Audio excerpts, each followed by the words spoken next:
Bagaimana menyiapkan atau merancang menu makan bergizi gratis yang sesuai dengan kondisi sumber pangan di daerah? Kita bahas bersama juru bicara Kantor Komunikasi Kepresidenan Ujang Komarudin dan Wakil Ketua Komisi 10 DPR RI, Maesti Wijayati. Selamat malam, Kang Ujang, Mbak Esti. Selamat malam, Mbak. Mbak Priska. Selamat malam, Pak Ujang. Ibu Esti. Waalaikumsalam, selamat malam. Kalau dari Kang Ujang dulu, sejauh ini sudah sejauh mana persiapannya? Yang akan jadi prioritas di daerah mana dulu dan menunya apa saja komposisinya? Ya, kami sudah 1 tahun uji coba ya terkait dengan makan bergizi gratis ini. Sudah dilakukan uji coba yang cukup kuat ya dalam konteks untuk memastikan bahwa perjalanan atau proses makan bergizi gratis ini agar ketika kick off ya, ketika dilaksanakan di bulan Januari itu betul-betul tertata dengan baik.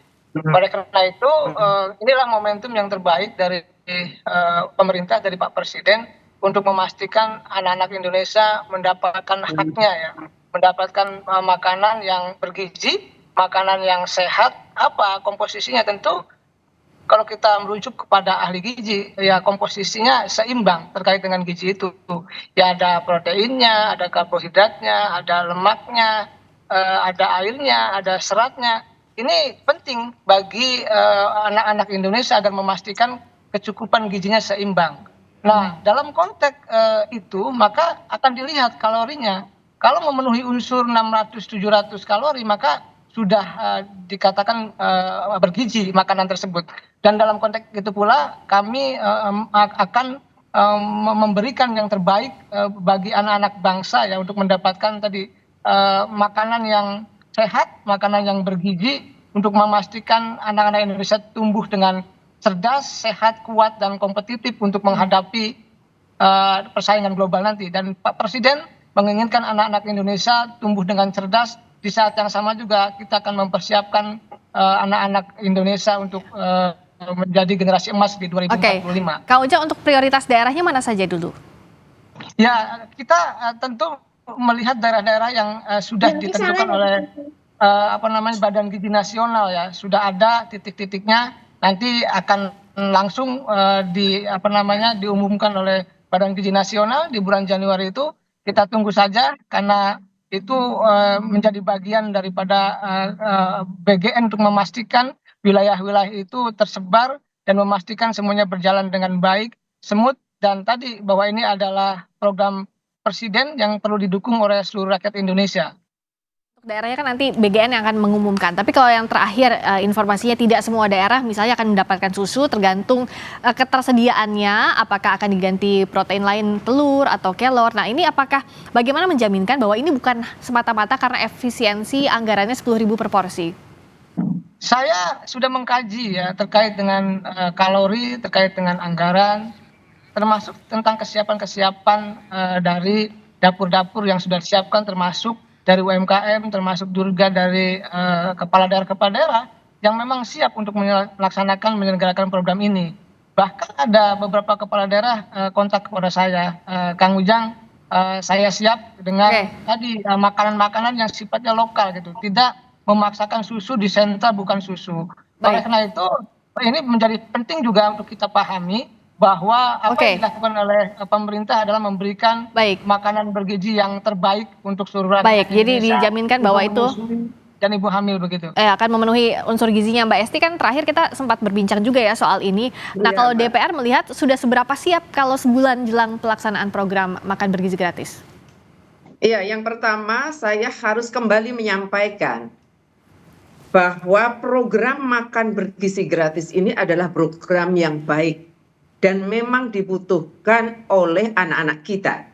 Karena kami juga baru saja berkeliling di beberapa wilayah, kita bisa melihat bagaimana anak-anak SMP yang mestinya sudah badannya besar begitu ya, tapi memang nampak kemudian lebih kecil daripada daerah-daerah lainnya.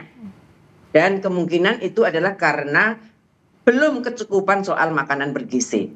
Tetapi kami sebenarnya menginginkan bahwa para pembantu presiden inilah yang harus mampu menerjemahkan bagaimana program yang dikehendaki Bapak Prabowo selaku Presiden Republik Indonesia ini bisa berjalan dengan baik, tidak sekedar berjalan, berjalan dengan baik sesuai target untuk memberikan gizi.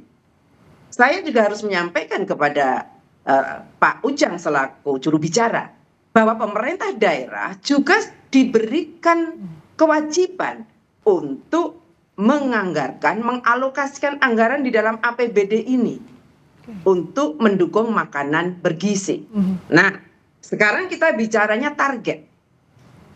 Dari target yang ada, seharusnya kan memang kita mentargetkan menjadi sekitar 70 juta lebih anak bisa mendapatkan program ini. Tetapi kita kan mengawali dengan beberapa titik terlebih dahulu dengan hanya kurang dari 10 juta. Persoalannya adalah saya menangkap ada ketidakseriusan dari para pembantu presiden. Apa misalnya, Mbak Esti? Di mana?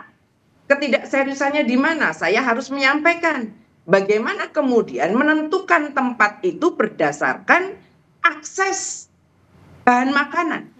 Harusnya ketika menentukan target, ketika tidak semua bisa diakses itu, menentukannya adalah berdasarkan data. Data itu seperti apa? Oh, soal stunting banyak di sini. Maka itulah yang kemudian harus menjadi fokus. Tidak kemudian, oh karena target untuk susu ini jauh dari tempatnya, maka di situ tidak perlu dikasih susu, misalnya seperti itu. Tetapi justru kecukupan gizi itulah yang harus dipegang dan wilayahnya yang harus kemudian dipastikan. Begitu. Baik, nah ada ketidakseriusan ini Kang Ujang yang dinilai oleh DPR masih di saat program ini harus berjalan bulan depan. Ya, tentu kemarin kan masih uji coba ya, yang kita tentu akan menyeriusi ketika ada temuan-temuan dari Ibu Esti dari anggota DPR. Dan tadi inilah pentingnya uji coba yang dilakukan oleh pemerintah selama setahun ini untuk memastikan nanti ketika kick off ya, ketika berjalan di Januari nanti betul-betul semuanya berjalan dengan baik.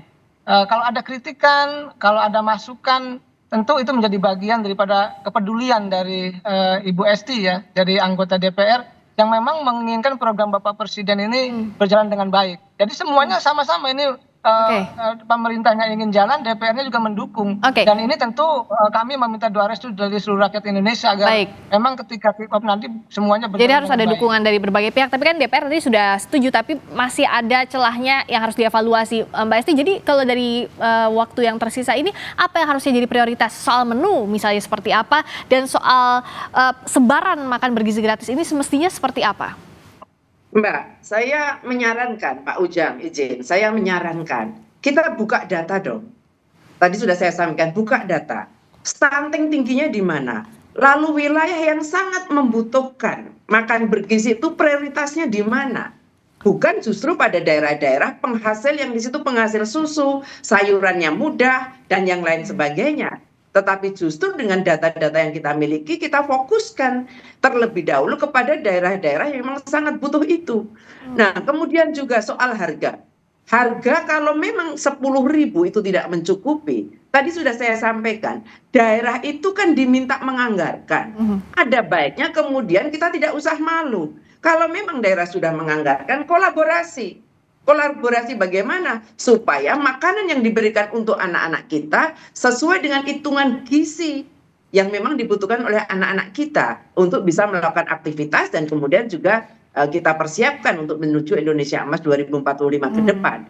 Maka menurut hemat saya terkait dengan menu ini, saya sungguh berharap hitungannya harus jelas dan memang bergizi. Dan susu, terkecuali pada anak-anak khusus yang memang tidak bisa atau alergi terhadap susu, susu ini juga penting, tidak bisa digantikan daun kelor maupun digantikan hanya telur dan daun kelor untuk menggantikan susu. Sekiranya daerah itu memang jauh, pasti akan ada upaya-upaya bagaimana kemudian bisa mencukupi susu bagi anak-anak kita.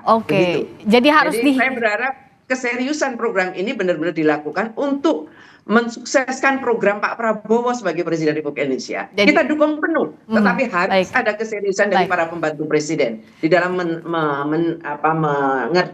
melaksanakan program ini. Ya, jadi Begitu. para pembantu presiden harus menerjemahkan keinginan presiden ini dengan baik, harus serius dan juga harus matang dalam pelaksanaannya. Terima kasih Kang Ujang Komarudin, juru bicara Kantor Komunikasi Kepresidenan. Terima kasih Mbak Esti, Maya Esti Wijayati, Wakil Ketua Komisi 10 DPR RI. Selamat malam.